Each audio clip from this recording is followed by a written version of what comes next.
Hello everyone. Today I wanted to do just a quick follow-up. I've been piddling here for the last 4 or 5 days just on different odd and end things. Uh, First of all, I have done quite a bit of testing with the Wazoo Survival Necklace. I've tried 4 or 5 different types of wood shavings, from cedar to white cedar to white pine, and I just cannot get enough material, enough of a spark off of that little ferrocerium rod to get it to start. Now, that being said, any kind of fluff material, cattail, that kind of stuff, I haven't had any problem getting that kind of natural material to light. So, that being said, if you're going to use it to try and light any kind of shavings, it's not big enough. Like I said, I've tried. I even found another piece of fat wood that was so impregnated with resin that it almost, how would you put this? When you tried to make shavings, you could get shavings off of it that were almost hair thin. It was that hard. And still couldn't get it to light with the little ferrocerium rod on the necklace. Now, as we saw in the test the other day, cotton balls, jute twine, that kind of material, no problem whatsoever.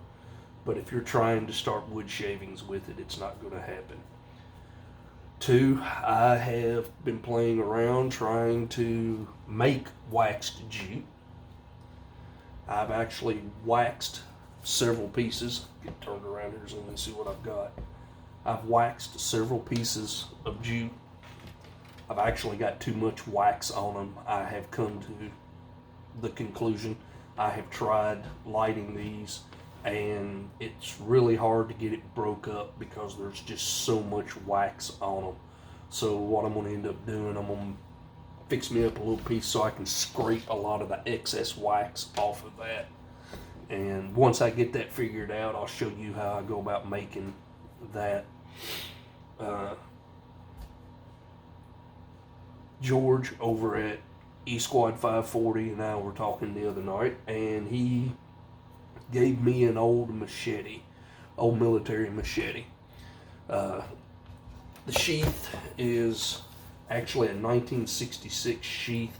It's kind of rough. Somebody's done some work on it trying to waterproof it again. I think eventually what I'll end up doing is peeling most of that off and then covering it in leather.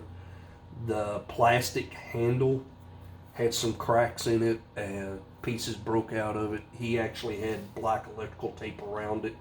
So over the weekend I've actually worked on that, and I will show you what I've done with that.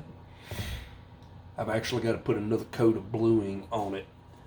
What I ended up doing is I ended up sanding and stripping all the parkerized finish off the entire blade. There's some pretty good nicks up in here, and I've got those out. Then I re-blued the blade. I'm actually going to put a couple of more coats on it. I took the plastic handle off of it. I had some pieces of Brazilian walnut laying around here at the house and actually made a handle for it. So this handle is actually made out of 2 pieces of Brazilian walnut. I rough shaped them on a belt sander and then finished the actual shaping with just hand shaped it. I didn't put all 4 pins back in it. I just put 2. I also bonded this on with 5-minute epoxy, so it shouldn't go anywhere. The pins, this is what's interesting. Couldn't find anything to go through the pin holes that were already in the blade, and wasn't about to even attempt to try and drill through a hardened piece of steel. So I looked around and ended up finding that steel brake line would actually fit through the pinholes without any issues.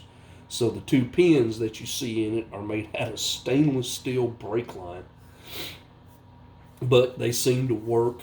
I'm going to put, like I said, a few more coats of bluing on the blade before I finish up with it.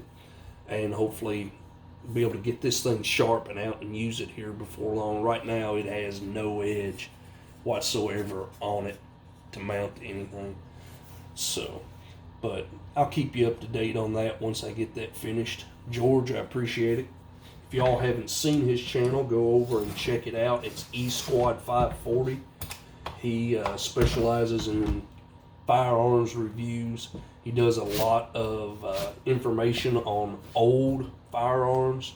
He actually started a series a while back called Firearms Over 100 Years Old, and he has quite a few on that.